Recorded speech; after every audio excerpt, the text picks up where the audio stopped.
ಮಂಗಳೂರು ನಗರದಲ್ಲಿ ನೇತ್ರಾವತಿ ನದಿ ನೀರಿನ ಒಳಹರಿವು ನಿಂತಿದ್ದು ತುಂಬೆ ಕಿಂಡಿ ಅಣೆಕಟ್ಟಿನಲ್ಲಿ ನೀರಿನ ಮಟ್ಟ ತೀವ್ರವಾಗಿ ಕುಸಿಯುತ್ತಿದೆ. ಬೇಸಿಗೆಯ ಅಂತ್ಯದವರೆಗೆ ಕುಡಿಯುವ ನೀರಿನ ಪೂರೈಕೆಯಲ್ಲಿ ತೊಂದರೆಯಾಗದಂತೆ ಕ್ರಮ ವಹಿಸುವ ನಿಟ್ಟಿನಲ್ಲಿ ಮೇ 4ರಿಂದ ರೇಷನಿಂಗ್ ಮೂಲಕ ನೀರು ಸರಬರಾಜು ಮಾಡಲು ಮಂಗಳೂರು ಮಹಾನಗರ ಪಾಲಿಕೆಯು ನಿರ್ಧರಿಸಿದೆ. ರೇಷನಿಂಗ್ ವ್ಯವಸ್ಥೆಯ ಮೂಲಕ ಮಂಗಳೂರು ನಗರ ದಕ್ಷಿಣ ಮತ್ತು ಮಂಗಳೂರು ನಗರ ಉತ್ತರ ಭಾಗಕ್ಕೆ ಪರ್ಯಾಯ ದಿನಗಳಲ್ಲಿ ಅಂದರೆ 2 ದಿನಗಳಿಗೊಮ್ಮೆ ನೀರು ಪೂರೈಕೆಯನ್ನ ಮಾಡಲು ನಿರ್ಧರಿಸಲಾಗಿದೆ ಎಂದು ಪಾಲಿಕೆಯ ಆಯುಕ್ತರು ಪ್ರಕಟಣೆಯಲ್ಲಿ ತಿಳಿಸಿದ್ದಾರೆ. ಮೇ 4, 6, 8 ನೀರು ವಿತರಣೆಯ ಕೇಂದ್ರ ಬೆಂದೂರು ರೇಚಕ ಸ್ಥಾವರ, court ward, Rathabeedi, Bavutagudde tank, Akashvani tank, Padavu tank, Gorigudde, Sooterpete, Shivabagh, Bendur, Kadri,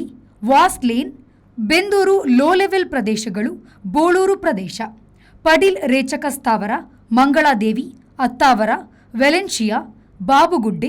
Jeppinamogaru, Bikarnakatte tank, Ullas Nagar, Bajal, Tiruvail, Vamanjoor, Shaktinagar tank, Kunjathbail, Mugrodi, Shaktinagar, Sanjaynagar, Preetinagar, Manjady Rajivnagar, Bondel, Gandhinagar, Shantinagar, Kavoor,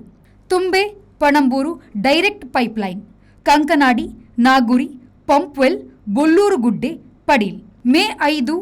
7, 9ರಂದು ನೀರು ವಿತರಣೆಯ ಕೇಂದ್ರ ಪಣಂಬೂರು ರೇಚಕ ಸ್ಥಾವರ, Surathkal, NITK, Mukka, Hosabettu, Kulai, Janata colony, Baikampady, Panambur, ಮೀನಕಳಿಯ,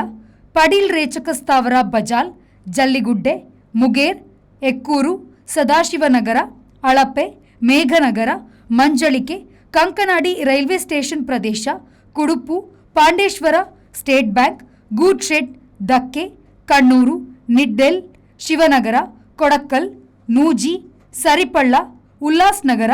ವೀರನಗರ, Shaktinagar tank, Kandettu, Kulashekar, Maroli, Kakkabettu, silver gate, Kangur Matha, Prashanth Nagar, Thumbe line Panambur direct pipeline, MUDA pump house, Kottara Chowki pump house, Kulur pump house, Kapikad, ದಡ್ಡಲ್ಕಾಡ್ ಪ್ರದೇಶ, ಬಂಗ್ರಕೂಳೂರಿನಲ್ಲಿ ವಿತರಿಸಲಾಗುವುದು ಎಂದು ಆಯುಕ್ತರ ಪ್ರಕಟಣೆಯಲ್ಲಿ ತಿಳಿಸಲಾಗಿದೆ.